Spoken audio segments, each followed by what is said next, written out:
This is the third video in the stoichiometry unit sequence. The focus of this particular one is on mass-mole conversions.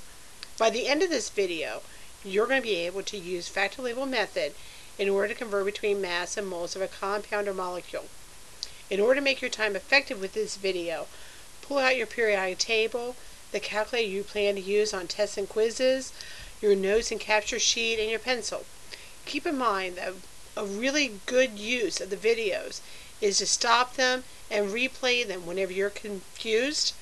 Also, go back and review them maybe after our in-class practice problems, and certainly stop the video, try the problem, and then play the video to see how you're doing.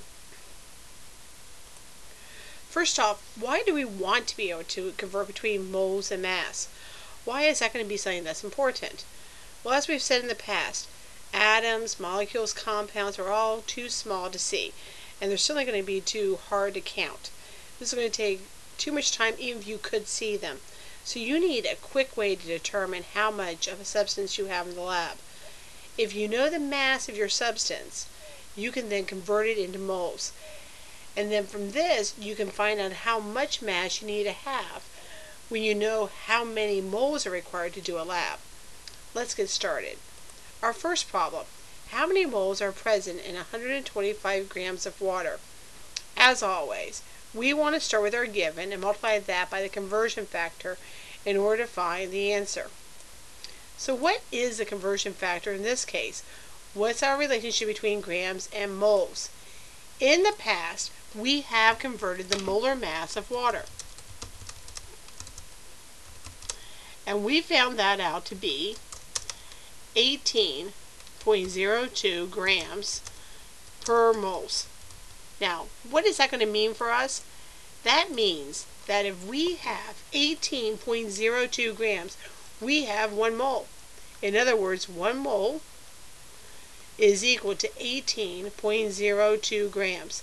This is going to be our conversion factor. This is what we're going to use right here. But let's get started. What is our given? They gave us 125 grams. That 18.02, that's a conversion factor. Don't start with it. So 125 grams H2O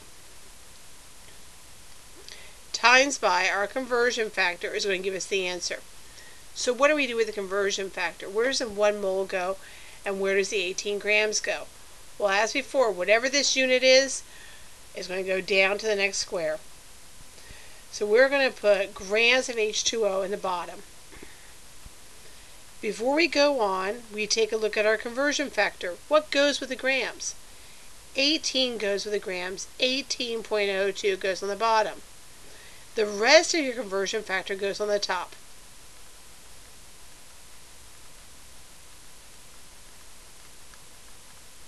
Now, before we continue, let's see if we can cancel things out correctly. We have grams of H2O on the top, and that exactly matches grams of H2O on the bottom. So that's going to cancel out. It's going to give us moles of H2O for an answer, which is what we're trying to find, moles of H2O. Multiply across the top, divide the bottom. So 125 times by 1, get that answer, divided by 18.02. And the answer is going to be 6.94 moles of H2O. Now you might be asking, do I have to write out the H2O? Can I just write down the grams and the moles? Yes, you should be writing out the H2O as well, because down the road we're going to be converting the H2O as well as the grams and the moles. Let's try another one. A chemical reaction requires 0.310 moles of magnesium nitrate. How many grams should the student use? So, getting started, we know the format's always going to be the given times by some number of conversion factors gives us our answer. So in this case, what is our conversion factor? Earlier in this unit sequence, we found out that the molar mass of magnesium nitrate was going to be 148.33 grams. So what does that mean? It means 148.33 grams is going to be equal to 1 mole. for the magnesium nitrate. That's going to be our conversion factor. I'm going to write that down real quick so I don't forget. This is my conversion factor. But what do I start with? You always start with your given. And the given has to be given in the problem. So I'm going to start with the 0.310 moles of magnesium nitrate.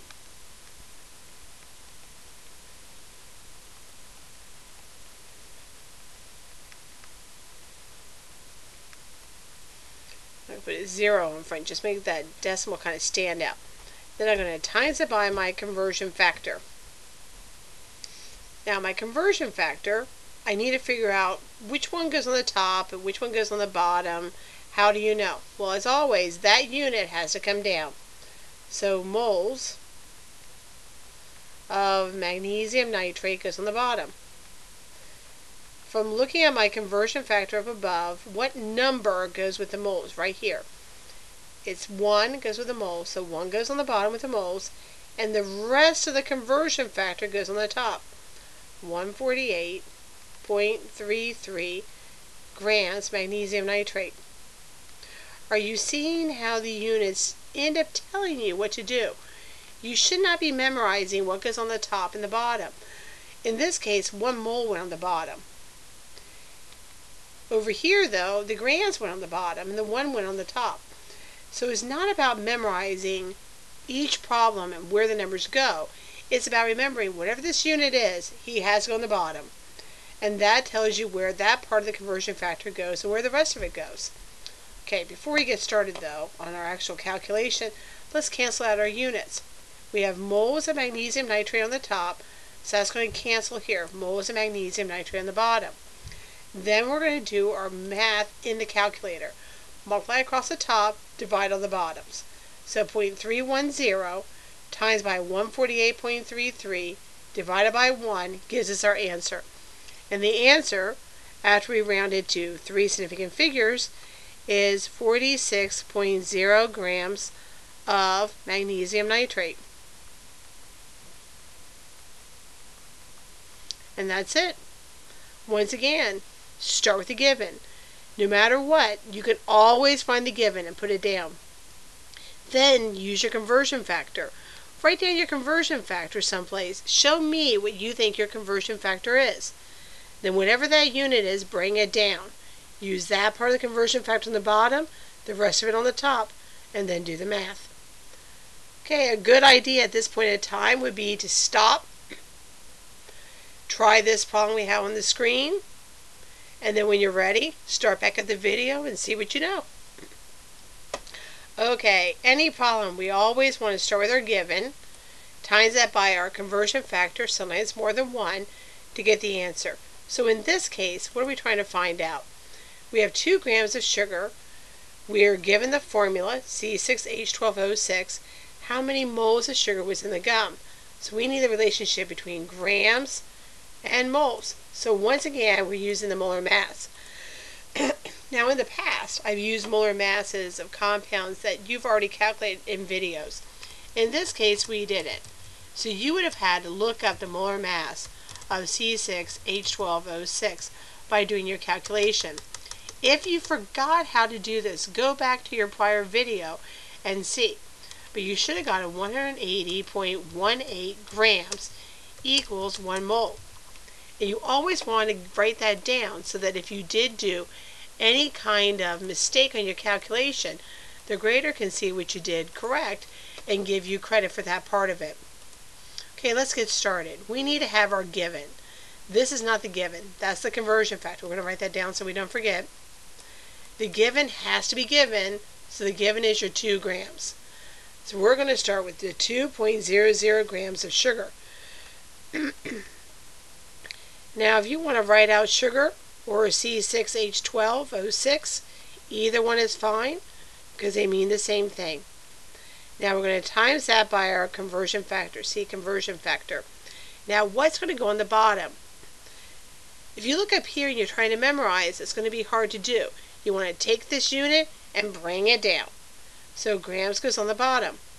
Once when you do that and you take a look at your conversion factor, you can see which number goes where. Grams was with the 180.18. So 180.18 goes on the bottom. That means that the rest of the conversion factor, the 1 mole, goes on the top.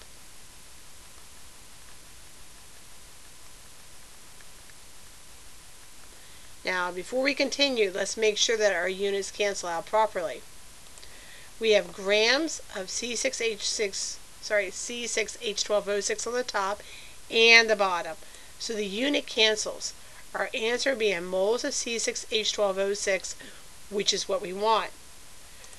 We're going to multiply across the top and divide the bottom. So it's 2 times by 1, get that answer, divided by 180.18, and we get an answer of 0.0111 moles of C6H12O6. And that is our final answer. So once again, you could always start with the given. That's the number given to you in your problem. Then you want to use your conversion factor. Write down what you think that conversion factor is. Then whatever that unit is, it goes down, which tells you what part of the conversion factor goes on the bottom and what part goes on the top.